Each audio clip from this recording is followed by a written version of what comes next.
Level by Level Gaming, and let's play World 2 Area 1. Now, keeping in order of picking different characters and just moving down the line, I have landed on Princess Peach, and Princess Peach's power is going to be an extended float when she jumps, and she can kind of fly across the air, and it really does come in handy in this level.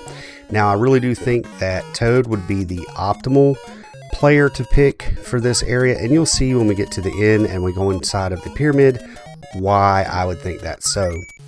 Now, something you also probably have noticed is there are two of these pots that you can go down, and at the bottom there is going to be a red snift.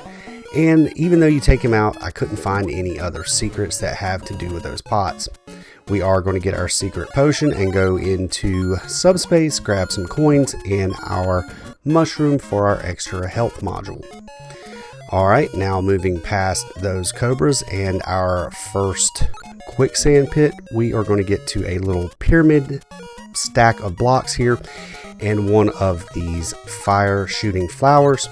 I did get hit in that section and I am going to have to avoid a cobra here.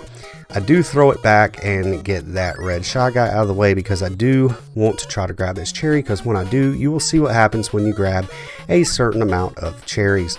And that is going to create a star, and I do believe it is 5 cherries. A person had asked me in the comments about that in one of my other videos, is what happens when you collect X amount of cherries, and it creates or causes things to appear on the screen. Now, here is why I think that Toad would be optimal, because he does dig and pick things up faster. This section here, you have to dig through the pyramid in the soft sand to get your way from the top down to the bottom where there is a ladder and your exit. All the while avoiding these shy guys that will fall down the pits that you create and fall behind you, and you do have a snift guarding a couple of cherries. Now, something to be mindful of is even though you avoid his projectiles directly on, they do hit the wall, bounce off, and as they're falling down, they can still harm you. Alright, we got to get past one more shy guy and down the ladder. And as you can see, one was falling down the pits and following behind me, but it doesn't matter now. We've made our way to the bottom and we will hear the music change, and that lets us know we are in our boss battle. And this boss battle is going to be a pink Birdo. Alright, we're going to start grabbing eggs and throwing it back at him. I think it's a him, maybe it's a her, I'm not really sure. Seeing the fact just throwing eggs is probably a her.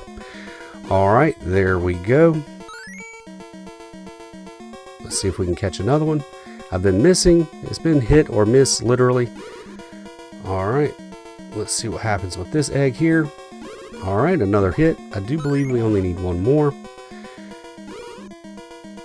Let's try this again. There we go. And our third hit. Now, I do go back and grab this heart even though it wasn't necessary, and in doing so, I inadvertently caused Birdo to respawn. And up until this point, I didn't know that you could cause the bosses to respawn like that. Alright, we've got our orb. We're going to exit out of our gate, and we are done with the level. And I do have one of these horrendous slot machine coin pool things to get extra lives, and I'm still not great at it. But I do luck or grace my way into a 1-up here by getting all of those turnips to line up. So if you like these kind of videos, please hit that like button, subscribe, hit me up in the comments. Let me know what you think.